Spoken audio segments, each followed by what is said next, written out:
naku ko, nabawasan ang pagkain niya. Ano, palakas ikaw ha? Salap yan, oh. Salap yan. Hmm? Salap yan eh. Love you. At least nagsubo. Nagsubo. Oh, ha. At least nagsubo ang anak ko. Sarap nito. Di ba sarap niyan, atay? Sarap atay? Ano yan? May gulay. May malunggay. May virgin coconut oil. Ang pagkain ng anak ko, may virgin coconut oil, may malunggay, may kalabasa, at saka liver, chicken liver. Ay, nangko yan. Mamaya, inom ka ng ano ha?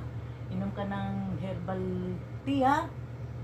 Yung malunggay tea, tsaka ginger tea ha? Para lumakas na ang anak ko ha?